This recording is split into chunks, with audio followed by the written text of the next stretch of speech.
उनके गुरु गृहस्थाश्रमी होते हैं, परंतु गीता उन गृहस्थाश्रमी जो प्रचारक होते हैं उनको सद्गुरु नहीं कहा जाता गीता के सिद्धांत के मुताबिक। किसी भी संप्रदाय का जो गुरु है, जो खुद ही विषय विकारों के चिक्कड़ में फंसा है, बाल बच्चे पैदा करता है और उसको सद्गुरु कहना अपराध है।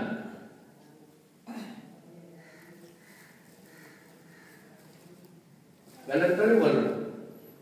जो आदमी जिसको खुद को तजर्बा नहीं है जिस बात का, वह व्यक्ति अपने परमात्मा के बारे में, परमात्मा वस्तु है निर्विकार, परमात्मा निर्विकार वस्तु है, और जब तक इंसान विकारों से पीछा नहीं छुड़ाता तब तक उसकी महत्ता का भी उसको पता नहीं। खुद समानशील व्यसनेषु सख्यम, समानता के सिवा प्यार नहीं होता। अच्छाई हो चाहे बुराई हो, अच्छाई वाले को अच्छाई वाला अच्छा लगता है, बुराई वाले को बुराई वाला अच्छा लगता है। एक बात ध्यान में दे कि कोई भी सद्गुरु का मतलब है वो संसार से विरक्त होना चाहिए। जिसका दिल के अंदर जो भावना तत्वगुणी की है, गीता का 13वां अध्याय, और उसके अंदर अमानित्व, अदम्भित्व, अहिंसा, शांति, राजवम, ये जो अनेक देवी संपदा के गुण जो बतलाए हैं, एक ज्ञानम इति प्रोक्तम अज्ञानम अन्यतो मत्तो अन्यथा, जो 5 श्लोकों में बातें बतलाई है वह तो है सद्गुरु की, और उसकी अपेक्षा इसके विपरीत बातें जो होती है वो असद्गुरु की। मतलब सद्गुरु और असत्यता का भी गुरु है। चोरों डकैतों के भी तो गुरु होते हैं ना, जो ट्रेनिंग देते हैं, उनको चोरी करना सिखाते हैं, डाका डालना, कैसे डाका डाला जाता है, वो उस विषय के गुरु है। परंतु सद्गुरु, सत एक वस्तु का नाम है परमात्मा का, और उस परमात्मा को सही रूप में जानने वाला और गृहस्थाश्रम से ऊपर उठा हुआ व्यक्ति ही सद्गुरु हो सकता है। वरना गृहस्थी होकर के यदि कोई पुस्तक पढ़ करके धर्म का प्रचार करे कि मैं बड़ा हूं या ज्ञानी हूं, तो उसको ज्ञानी नहीं कहा जाता, उसको सद्गुरु नहीं कहा जाता। तो यहाँ पर भगवान ने कहा है कि जब तक स्वतंत्र नहीं होता, जब तक इंसान घर के अंदर फंसा है, कारोबार में फंसा है, लेन देन में फंसा है, द्वंद्व में फंसा है, मान अपमान में फंसा है, अपना पराये के चक्कर में है, तब तक वह सद्गुरु कहलाने के और सुख का भागीदारी भी नहीं, स्वतंत्री, वो मुक्त भी नहीं, बंधन में फंसा है खुद। जयासी आपले साकड़े न पीटे, तयासी हानिकाचे बंधन के भी टूटे। जो व्यक्ति खुद ही बंधनों में है, हाथ में जंजीरें पड़ी है, उसको कहते जी इसके गांठ छोड़ दे, वो खुद ही जिसके बंधन पड़े हैं वो दूसरों के बंधन कैसे खोलेगा। तो जो खुद ही परतंत्र है वो दूसरों को स्वतंत्र नहीं कर सकता। भगवान कहते हैं कि मेरे तरफ आना है, मुक्ति पानी है, तो तुम्हें संसार के बंधन तोड़ने ही पड़ेंगे। तुलसीदास का कहना है इस गान में, पराधीन सपनेओ सुख नाही, देख विचार करहूं मन माही। पराधीन जब तक है, चाहे वो अपने शरीर के से पराधीन है, अपनी इंद्रियों से पराधीन है, अपने विषय विकारों से पराधीन है, द्रव्य से पराधीन है, से, मकान से, दुकान से जब तक बंधन में है तब तक मुक्ति की आशा करना व्यर्थ है।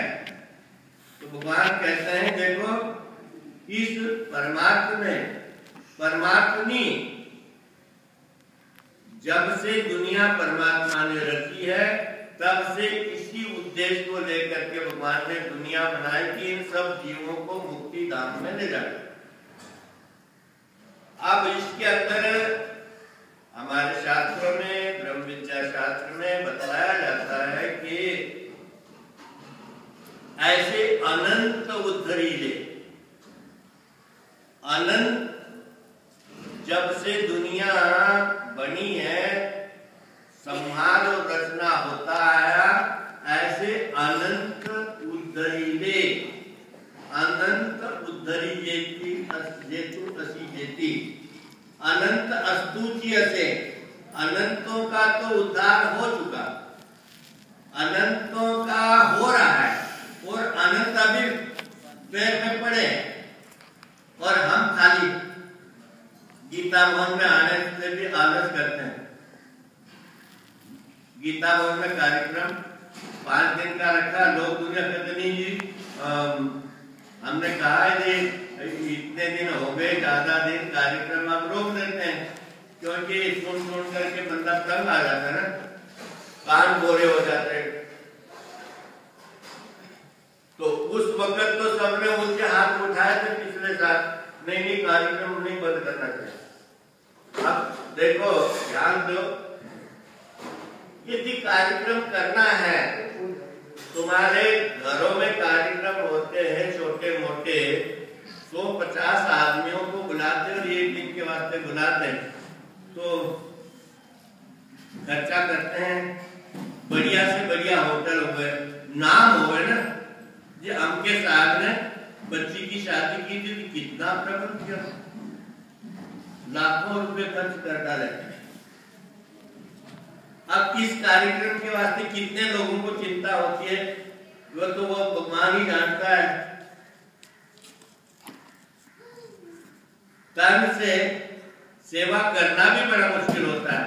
यहाँ पर ही है साफ सफाई के वास्ते, अब साल में 1-2 बार ही इतनी सफाई का अपने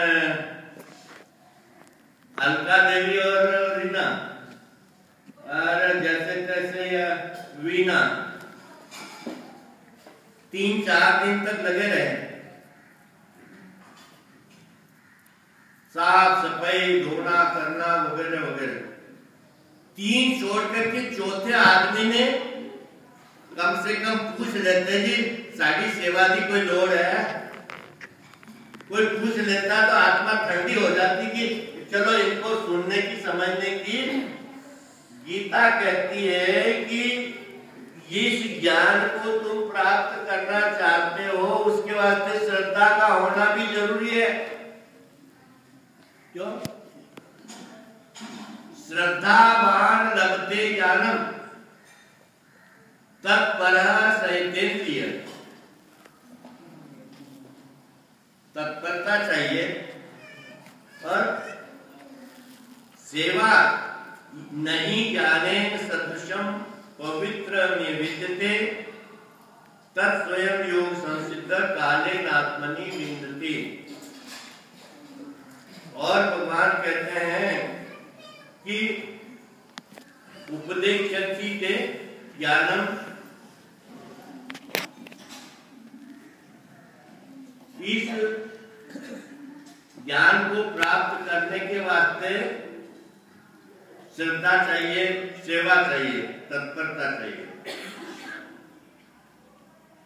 वो बात निकली, मैं बाद में बात कर रहा हूँ, कोई मैं किसी से सेवा करवाने की मांग नहीं कर रहा हूँ, परंतु एक नैसर्गिक इंसानों के अंदर यदि ज्ञान सुनने की लालसा है, यदि हम कहीं पर मकान बनाते हैं अपने तो उसको रंग आया